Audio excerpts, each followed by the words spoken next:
आज हम बात करेंगे भारतीय दंड संहिता 1860 के अंतर्गत सामान्य आशय और सामान्य उद्देश्य, common intention and common object पर। सामान्य आशय क्या है व इसका सामान्य उद्देश्य से क्या अंतर है। भारतीय दंड संहिता 1860 की धारा 34 में सामान्य आशय का उल्लेख किया गया है। सामान्य आशय का आपराधिक विधि में एक महत्वपूर्ण स्थान है। कभी कभी अपराध एक से अधिक व्यक्तियों के द्वारा मिलकर किया जाता है और घटना इस प्रकार घटती है कि यह निर्धारित करना मुश्किल हो जाता है कि अपराध को कारित करने में किस व्यक्ति ने कितना योगदान दिया। इस प्रकार के मामलों में आपराधिक विधि में संयुक्त उत्तरदायित्व जॉइंट लायबिलिटी का सिद्धांत लागू किया जाता है, अर्थात उस कार्य में लगे सभी व्यक्तियों को समान रूप से उत्तरदायी ठहराया जाता है।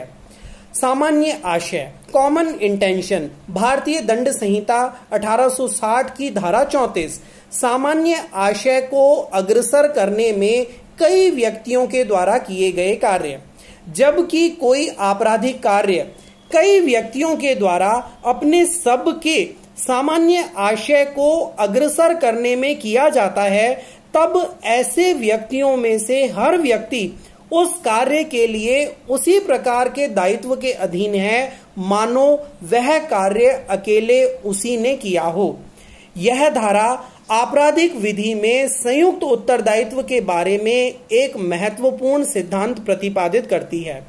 इसके अनुसार जब कई व्यक्ति किसी आपराधिक कार्य को अपने सबके सामान्य आशय को अग्रसर करने में करते हों, तो उनमें से प्रत्येक व्यक्ति का उस कार्य के लिए उसी प्रकार का दायित्व होगा जैसे उसने यदि वह कार्य स्वयं अकेले किया होता तो होता। भारतीय दंड संहिता की धारा 34 केवल साक्ष्य का एक नियम है और कोई मूल अपराध सृजित नहीं करती है। गरीब सिंह बनाम स्टेट ऑफ पंजाब के मामले में ये प्रतिपादित किया गया कि भारतीय दंड संहिता की धारा 34 लागू होगी चाहे इसके अधीन कोई आरोप न बनाया गया हो, परंतु साक्ष्य से ये स्पष्ट होता हो कि सामान्य आशय के उद्देश्य को पाने के लिए एक पूर्व गठित योजना बनाई गई थी। जब एक से अधिक व्यक्ति मिलकर किसी आपराधिक कार्य को करते हैं तो इस सिद्धांत के अनुसार प्रत्येक को दोषी ठहराया जाना बहुत कठिन हो जाता है। ऐसा करना इससे भी अधिक कठिन तब हो जाता है जब प्रत्येक व्यक्ति के पास एक ही प्रकार का हथियार रहा हो, क्योंकि उस परिस्थिति में यद्यपि चिकित्सकीय रिपोर्ट, मेडिकल रिपोर्ट यह तो स्पष्ट कर देगी कि आहत के शरीर के किन किन भागों में कितनी चोटें थी और उनकी प्रकृति किस प्रकार की थी, पर प्रत्येक अभियुक्त ने कितने वार किए ये कहना लगभग असंभव है। इस प्रकार के मामलों को सुलझाने के लिए दंड संहिता में स्पष्ट सिद्धांत का होना आवश्यक है। इसी उद्देश्य से प्रत्येक राष्ट्र की दंड संहिताओं में संयुक्त आपराधिक दायित्व के सिद्धांत का उल्लेख होता है, जो कि भारतीय दंड संहिता की धारा 34 में प्रतिपादित है। इस धारा के अगर हम एलिमेंट्स देखें तो पहला है कोई आपराधिक कार्य। शब्दों कोई आपराधिक कार्य का प्रयोग इस धारा की परिधि को केवल एक आपराधिक कार्य तक सीमित नहीं रखता। कार्य का अर्थ अवैध लोभ की ओर भी इंगित करता है और उसमें एक से अधिक कार्य और अवैध लोभ भी सम्मिलित हैं। उदाहरण के लिए, यदि एक ही हत्या करने के सामान्य आशय से का दरवाजे पर चौकीदार की तरह खड़ा हो जाता है, ख आ को दबोच लेता है और ग आ पर छुरे से कई वार करता है, तो इन सभी कार्यों में भिन्नता तो है, पर वे सभी हत्या करने के सामान्य आशय को अग्रसर करने के दोषी हैं। दूसरा तत्व किया जाता है। शब्दों किया जाता है का प्रयोग यह स्पष्ट करता है कि आपराधिक कार्य का होना आवश्यक है, जिसका अर्थ यह हुआ कि सभी अभियुक्तों का अपराध में भाग लेना आवश्यक है। प्रत्येक व्यक्ति के भाग लेने की सीमा भिन्न भिन्न हो सकती है, पर सभी के द्वारा अपराध में भाग लेना अनिवार्य है। वे सभी शारीरिक रूप से अपराध के कारित किए जाने में वास्तविक रूप से उपस्थित रहने चाहिए। चाहे वे सभी अपराध घटित होने के वास्तविक स्थान पर उपस्थित ना भी हों। तीसरा एलिमेंट है कई व्यक्तियों के द्वारा। यह उपबंध संयुक्त दायित्व से संबंधित है, जिसमें कम से कम 2 अपराधी अवश्य सम्मिलित रूप से अपराध कारित करते हैं। चौथा है सबके सामान्य आशय को अग्रसर करने में। धारा 34 को केवल तब लागू किया जाता है जबकि आपराधिक कार्य को कई व्यक्तियों के द्वारा उनके सभी के सामान्य आशय को अग्रसर करने में किया जाए। सामान्य आशय क्या है? सामान्य आशय पूर्व गठित योजना, प्री प्लानिंग और उस योजना के अनुसरण में संयुक्त रूप से कार्य को इंगित करता है। सामान्य आशय में अपराध में सम्मिलित व्यक्तियों के चित्त का मिलन आवश्यक है, मतलब उनका माइंड, उनका हार्ट एक ही बात के लिए सहमत होना आवश्यक है। चित्त के मिलन का आशय यह है कि अपराध में भाग लेने वाला प्रत्येक व्यक्ति भाग लेने वाले हर व्यक्ति के आशय की, इंटेंशन की जानकारी रखता है और उसमें उसकी सहमति भी है। यह तभी संभव है जब उन सभी के बीच एक पूर्व नियोजित योजना, पूर्वित मति हो। यह साबित किया जाना आवश्यक होता है कि आपराधिक कार्य पूर्व गठित योजना के अनुसरण में मिलकर किया गया है। शरीफ अहमद एलियस अच्छन के मामले में इलाहाबाद उच्च न्यायालय ने कहा है कि सामान्य आशय कार्य के निश्चित समय पर किए जाने के पूर्व बन जाता है, परंतु यह आवश्यक नहीं है कि पूर्व गठित योजना व योजना के अनुसरण में किए गए कार्य के बीच में लंबा अंतराल हो। अमरीक सिंह के वाद में भी यह निर्धारित किया गया है कि यद्यपि संघर्ष के दौरान ही सामान्य आशय बन सकता है, फिर भी सामान्य आशय के अनुमान को न्यायोचित बनाने के लिए साक्ष्य ऐसा होना चाहिए जो स्पष्ट और अकाट्य हो। अमरीक सिंह बनाम स्टेट ऑफ पंजाब 1972 का मामला है। सामान्य आशय पूर्व मतैक्य परिकल्पित करता है। ये पूर्व व्यवस्थित योजना अपेक्षित करता है, क्योंकि एक व्यक्ति को किसी अन्य के आपराधिक कार्य के प्रतिनिधिक दोष सिद्धि के लिए यह आवश्यक है कि वो कार्य उन सबके सामान्य आशय को अग्रसर करने में किया गया हो। महबूब शाह बनाम किंग एम्परर के मामले में प्रिवी काउंसिल ने 1945 में सामान्य आशय के 2 तत्वों का उल्लेख किया है, मस्तिष्कों का पूर्व मिलन और अपराध में सम्मिलित होना। जो प्रिवी काउंसिल ने धारा 34 के अंतर्गत कॉमन इंटेंशन सामान्य आशय के 2 तत्व बताए हैं, उनमें नंबर 1 है पहला मस्तिष्कों का पूर्व मिलन और दूसरा है अपराध में सम्मिलित होना। समय के हिसाब से सामान्य आशय अपराध कारित होने के पूर्व ही होगा, जिससे पूर्व नियोजित योजना या पूर्वित मति स्पष्ट दिखती हो।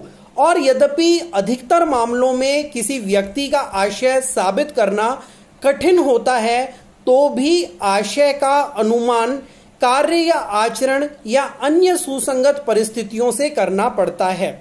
तनु बनाम स्टेट ऑफ उड़ीसा 1988 का मामला, जहां अभियुक्त ने सड़क रोककर हमले को सुकर बनाया था, यह दर्शित करने के लिए पर्याप्त है कि वह आक्रमण और हमले के सामान्य आशय का भागीदार था।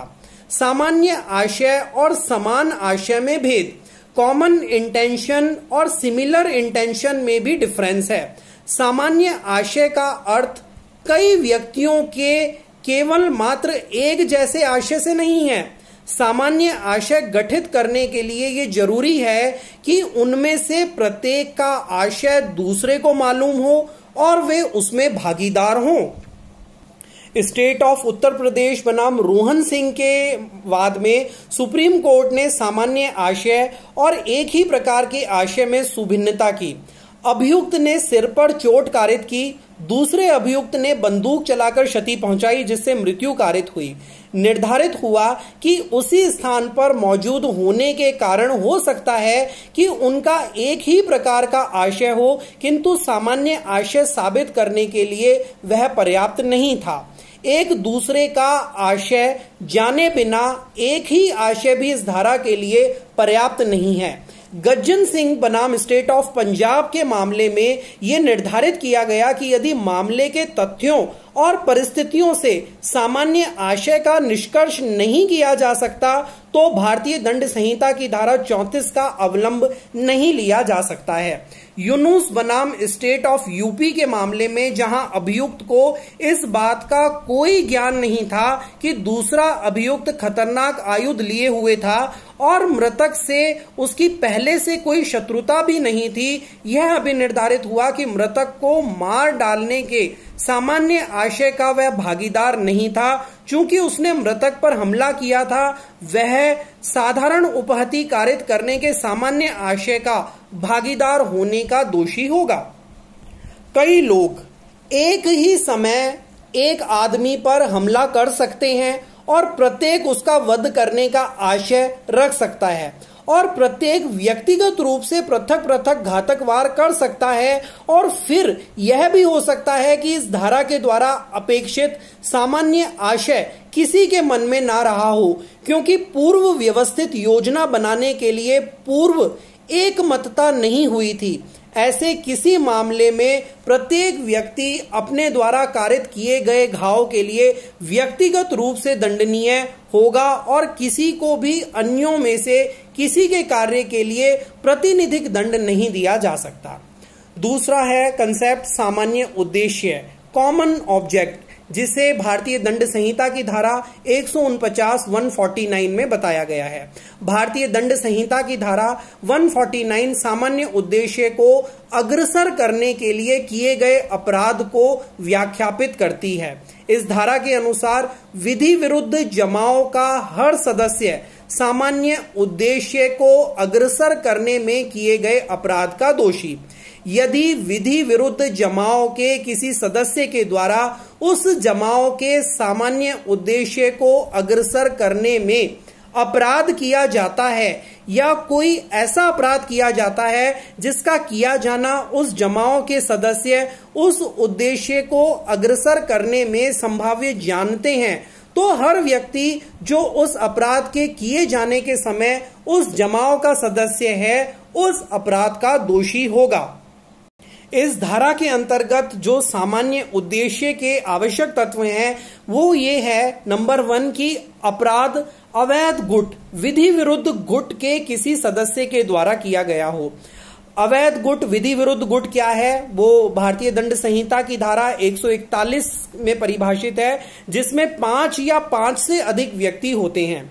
अपराध गुट के अवैध उद्देश्य की प्राप्ति के लिए किया गया हो। अपराध जो है वो उस गुट के अवैध उद्देश्य की प्राप्ति के लिए किया गया हो। विधि विरुद्ध गुट या अवैध गुट का हर व्यक्ति ये जानता है कि अवैध गुट के सामान्य उद्देश्य की प्राप्ति के लिए वो अपराध कारित कर रहा है। सामान्य आशय और सामान्य उद्देश्य में क्या अंतर है? सामान्य आशय, धारा 34 के तहत सामान्य आशय में कानून का नाममात्र नियम दिया गया है। सामान्य आशय धारा 34 अपने आप में अपराध नहीं है, ये अन्य धाराओं के साथ मिलकर अपराध बनता है। जबकि सामान्य उद्देश्य धारा 149 के अंतर्गत सामान्य उद्देश्य को अग्रसर करने में किए गए कार्य स्वयमेव अपराध होते हैं। दूसरा अंतर यह है कि सामान्य आशय के तहत विधि विरुद्ध जमाओं का होना आवश्यक नहीं है, जबकि सामान्य उद्देश्य 149 विधि विरुद्ध जमाओं के सदस्यों के द्वारा किए गए कार्यों से संबंधित है। तीसरा, सामान्य आशय के अंतर्गत चित्त मस्तिष्कों का पूर्व मिलन और फलतः पूर्व नियोजित योजना हमेशा आवश्यक है, जबकि 149 के अंतर्गत सामान्य उद्देश्य में चित्तों का पूर्व मिलन व पूर्व नियोजित योजना प्री प्लानिंग आवश्यक नहीं है। सामान्य आशय धारा 34 के अंतर्गत सभी अभियुक्तों की भागीदारी साबित होना आवश्यक है, जबकि सामान्य उद्देश्य के यहाँ दायित्व का आधार विधि विरुद्ध जमाओं का सदस्य होना मात्र है। पांचवा अंतर जो है, सामान्य आशय से कारित अपराध में कम से कम 2 या उससे अधिक व्यक्ति हो सकते हैं, जबकि सामान्य उद्देश्य 149 के अग्रसरण में कम से कम 5 व्यक्तियों का होना आवश्यक है। सामान्य आशय किसी भी प्रकार का आशय हो सकता है, जबकि सामान्य उद्देश्य धारा 149 के अंतर्गत सामान्य उद्देश्य वह उद्देश्य होना चाहिए जिसका उल्लेख धारा 141 में अर्थात विधि विरुद्ध गुट के द्वारा, विधि विरुद्ध अवैध गुट के सदस्य के द्वारा जो किया गया है वही उद्देश्य होना चाहिए। धारा 34 सामान्य आशय संयुक्त दायित्व का मात्र एक सिद्धांत है, जबकि धारा 149 संयुक्त दायित्व का एक सिद्धांत होने के साथ साथ एक विनिर्दिष्ट अपराध भी है। तो ये भारतीय दंड संहिता के अंतर्गत सामान्य आशय धारा 34 और सामान्य उद्देश्य धारा 149 है, और जो इनके बीच में मुख्य अंतर है जो महत्वपूर्ण है।